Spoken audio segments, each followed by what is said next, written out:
Bom dia,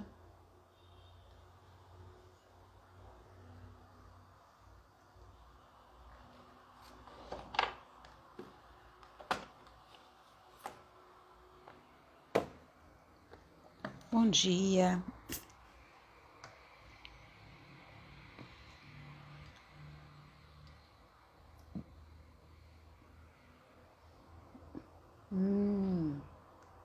Olha só, quem chegou primeiro aí. Vamos lá, gente. Como estão vocês? Como é que está você aí nesse dia? Onde você está? Esse outono já entrando em inverno no Brasil. Fazer a nossa paradinha, né? Nossa meditação, nossa reflexão. Mas você pode fazer uma pergunta também, tá bom? Na verdade, eu acho que eu vou fazer assim. Vou fazer uma coisa especial. Eu não fiz isso essa semana.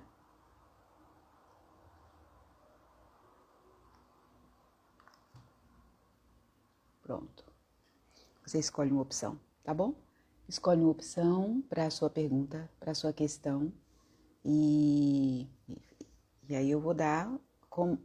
Você pode pedir o que eu preciso ver nessa situação, tá certo? O que eu preciso ver mais fundo, ver mais claro, o que eu não estou percebendo, talvez, né?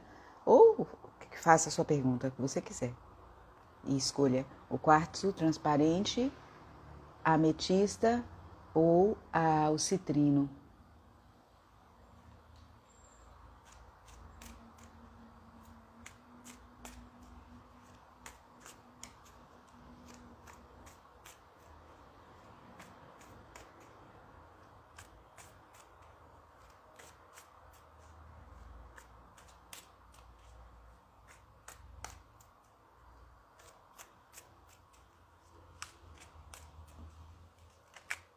Virou uma carta já aqui.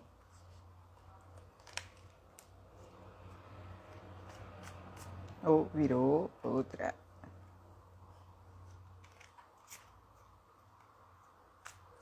A gente, quando tá lendo as cartas, quando tá colocando, sempre olha as cartas que viram, as cartas que caem viradas para cima e tudo. Eu devolvo pro baralho normalmente, mas não deixo de prestar atenção naquela carta, né? Afinal, como a gente está trabalhando aqui com nada acontece por acaso, com as sincronicidades, então vamos lá. Você que escolheu o quartzo transparente, opção 1. Você que escolheu a ametista, opção 2. E você que escolheu o citrino, opção 3.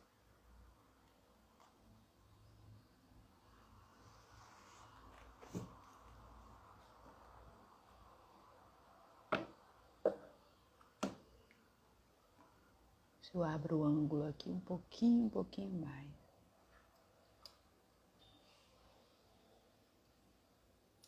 Vai. Então vamos lá pro quartzo rosa ou quartzo transparente. Ele é meio antigo, ele tá meio rosa. Um mago, olha só. Um mago. A carta 1 dos arcanos maiores. Poxa, você deve estar assim com tudo para poder começar algo novo, né? Assim, o mago é uma carta de autoconfiança, uma carta de autoconfiança, vamos dizer assim, de iniciativa, de poder, né, pessoal para manifestação de algo abstrato na realidade concreta. Então, eu tenho todos os recursos, aí a gente tem representando todos os elementos, que ele vai fazer a sua magia acontecer, né? Aqui ele vai unir dentro do seu processo de intuição, experiência, bagagem que ele traz, inventividade, criatividade. Ele vai reunir todos os elementos, os recursos que ele tem para poder manifestar no plano terreno algo que pode trazer um momento assim, um brilho diferenciado para a sua experiência de vida. Então, aquele momento em que você sente que precisa como se começar algo novo na sua vida, sabe? Com nova energia, você precisa não é ficar dependendo de ninguém, é você fazer acontecer essa nova realidade, tirar do plano das ideias, tirar do plano das ideias, tirar ali só da imaginação e essa coisa, ai, será que eu posso? Será que eu consigo? Será que eu dou conta? Ai, será que é para mim? Será que não é demais? Não, não, o mago não. O mago não, o mago não tem nem esses questionamentos. O mago, ele é aquele que sabe que ele dá conta. Que ele está no início, que ele é um jovem ainda, no sentido do que quer que seja que ele esteja manifestando, mas ele é capaz, ele sabe que ele é capaz, se ele reúne, se ele volta essa atenção para o seu centro e para os recursos que ele tem e aprende aí, né, se coloca na disponibilidade de fazer a química acontecer. Ele é alquimista, ele também ousa. Ele ousa, né? Ele dá aquele tom assim, ele fala, não, como é que eu faço para poder começar? Começo por aqui, agora eu reúno isso. Tem uma sombra no mago, né? Que às vezes ele se empolga demais e ele pode ser também, se estiver no bloqueio, se a carta estiver numa posição assim, indicando que é algo que precisa ser superado, às vezes a pessoa pode se achar demais ou não ter tanta maturidade assim para realizar aquilo que ela necessita e ela está assim achando que tem. Ou também ele pode ser o enganador, né? O charlatão. Ele não tem, mas ele engana. Ele faz de conta que ele tem. Para poder manter uma posição de reconhecimento social, para poder obter vantagens. Então há que se ter cuidado com esse aspecto também sombrio do mago. Mas normalmente é uma carta muito yang, é uma carta de iniciativas, né? De novos começos, de talvez você seja, não é uma carta só para um tema, é uma carta que traz um grande aprendizado, mesmo que você esteja falando só do tema profissional, como é um arcano maior, a gente está falando de grandes aprendizados. Levantar aí a autoestima, olhar para fora, olhar para dentro, ver o que é que você tem e está na hora de começar. Está na hora de começar, muito bom. A gente aqui está fazendo uma síntese, bem, é uma leitura rápida, tá? Mas teria muito mais a se dizer desses arcanos maiores. Vamos para a ametista. Uau! Esse é o guerreiro. Olha que interessante, porque não deixa de estar conectado aqui, ó. Eu vou falar dessa carta e a gente vai ver que não deixa de estar conectado, porque é um cavaleiro. Os cavaleiros, eles são aqueles que vêm para abrir alas, né? Abrir, explorar novas fronteiras, novos horizontes. E esse cavaleiro aí não é ninguém menos que o cavaleiro de espadas. Ou seja, ele aparece normalmente quando a gente está precisando do nosso guerreiro. Ele está precisando do nosso guerreiro, tanto para entrar em algo de cabeça, sabe? Tomar a iniciativa de fazer algo acontecer na nossa vida. A gente precisa da força aguerrida, do acreditar naquilo, no nosso ideal, acreditar no nosso projeto e estar disponível a enfrentar e a lidar com todos os conflitos, com todas as oposições, com todas as crenças limitantes que possam estar no nosso caminho. Tanto o cavaleiro de espadas pode estar falando dessa mesma força que você necessita para sair de situações. É quando você precisa a todo custo usar os seus aspectos racionais para enfrentar algo, para sair, para ir em direção, para mergulhar, para se livrar de algo, para romper, né? Fazer cortes, às vezes. Então, quando ele aparece, normalmente é porque são coisas que nos custam fazer. A gente está tendendo a agir com o coração, a gente está tendendo a agir assim, de uma forma mais emocional. E esse cavaleiro, ele diz, não, agora não é hora, se você for ficar aqui no seu emocional, você está muito mobilizado emocionalmente por esse tema, ou esse tema mobiliza você, então agora aqui não. Para você conseguir ficar inteiro e realizar aquilo que você precisa realizar, e também para preservar a sua integridade, aqui você vai precisar agir de uma forma mais assertiva, mais aguerrida. Bem forte, viu? Mesmo que às vezes a gente tenha que causar conflitos, né? Às vezes, para poder... Heráclito, ele dizia, a guerra é a mãe de todas as coisas.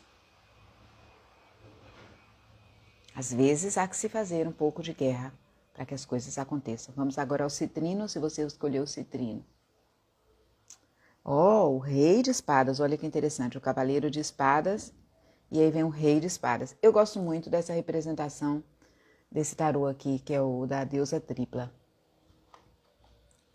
Algumas cartas, cada tarô vocês vão ver que cada tarô a gente vai tirar algumas cartas que a gente gosta daquela interpretação, daquela... Então, esse aqui é o rei de espadas, e ela representa o rei de espadas aí como uma mulher, né, porque a deusa é tríplice, mas ele representa como o conselheiro, o mediador, o estrategista, diferente do cavaleiro, olha só.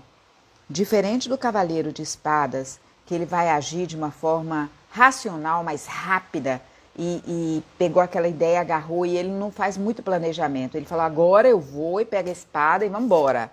E sai para cima, sabe? O rei de jeito nenhum. O rei ele já passou por essa fase também. Muito provavelmente ele já foi cavaleiro um dia. Ele já esteve nos campos de batalha. E ele sabe que às vezes é preciso uma atitude mais assim impulsiva, no sentido mentalmente impulsiva, mais rápida, né? E mais racional. Mas muitas vezes não. Ele está na posição de pensar, de mediar, de assim traçar uma estratégia. O rei já é totalmente o contrário. Você não pode pegar aquela primeira ideia que você vê e sair para cima de todo mundo e vamos com aquele ímpeto juvenil. O rei, ele diz nada disso. Aqui você tem responsabilidades, você vai ter que administrar bem esse novo, essa questão que você está perguntando. Aqui é racional, você vai precisar ser racional, sem dúvida, porque também a gente está lidando com espadas, né? Você vai precisar ter um aspecto assim meio que de frieza, às vezes, assim, porque a racionalidade ela requer um distanciamento emocional, né? Você não pode também estar ali, ser muito sensível, mas você precisa de tempo para pensar, ponderar antes de agir. Analisar prós e contras, ver onde exatamente você quer chegar, e aí um pouco, né? Eu acho que essa aqui, ela une um pouco dessas duas aqui, ó. Do mago, que é os recursos para poder iniciar algo, e a força do cavaleiro é a intelectualidade, né? Só que aqui é de um plano mais, assim, da maturidade e um plano mais da ponderação mesmo. Ele tem a sombra dele, enquanto esse daqui pode agir, pode criar conflitos, às vezes, desnecessários, esse também tem uma sombra que é, às vezes, pensar demais ou não querer ficar com aquela distância emocional muito grande. Então, fica sempre naquela posição do professor de ensinar, né? De ensinar. E pensa demais e não vai para a prática, não vai para a ação. Ou não se conecta empaticamente com o outro, né? A conexão é sempre via racionalidade, né? Então, às vezes, ele pode ter essa dificuldade de... Às vezes, a pessoa precisa de um pouco de empatia, que você se sensibilize um pouco com a realidade dela. E o rei de espadas, ele não é muito empático, ele é muito prático. Ele pensa, ele racionaliza. Aqui mesmo ele está provavelmente ensinando essas crianças, talvez ele esteja até mediando alguma situação aí com o menininho que está de um lado, uma criança que está de um lado, uma criança que está do outro lado. Ele pode estar ensinando alguma coisa aí, por exemplo, dizendo, olha, por que brigar, né? Para quê? Se você pode entrar no diálogo e resolver isso de uma outra forma, sem que ninguém se fira, usar sua inteligência para você resolver esse tema. Por que se afundar assim nessas emoções, nesses instintos que você tem? Né? Você é um ser inteligente, né? Então assim, ele pode ficar muito tempo nessa coisa de pensa, e acaba que ele não sai muito do lugar, né? E na sombra, no aspecto sombrio que precisa ser trabalhado. Então, gente, fazendo assim um brevezinho, né? Se foi um breve interativo, aí veja aí quem chegou agora. A gente fez 3 opções, né? 3 escolhas de arcanos. Depois você veja desde o início a carta. E fez sentido para você? Fez sentido para você essa escolha? Você se conectou aí com alguma dessas realidades? Eu acho que tem muito a ver, sabe? Assim, acho que fechando com essa carta aqui, o Rei de Espadas, se fosse fazer uma leitura como se fosse para uma única pessoa, Eu acho que talvez é isso, né? Essa pessoa está tendendo aí a usar mais o racional, só que ela vai precisar ser não tão rápida assim, né? Com esse impulso criativo que está, esse desejo de começar o novo, né? Como é que eu começo esse novo? Como é que eu administro esse desejo meu de romper com aquilo que está com status quo? Como é que eu vou fazer isso? Então aí talvez você precise desse rei para poder orientar as suas emoções, orientar os seus instintos, orientar os seus recursos, né? Mas não é só orientar, é você começar a manifestar, ir para a prática, tá certo? Então isso fazendo uma leitura de gibi. Mas você olha a sua escolha e vê o que faz sentido para você. Tá bem? Tenha um excelente dia e a gente continua se vendo por aqui. Tchau, tchau.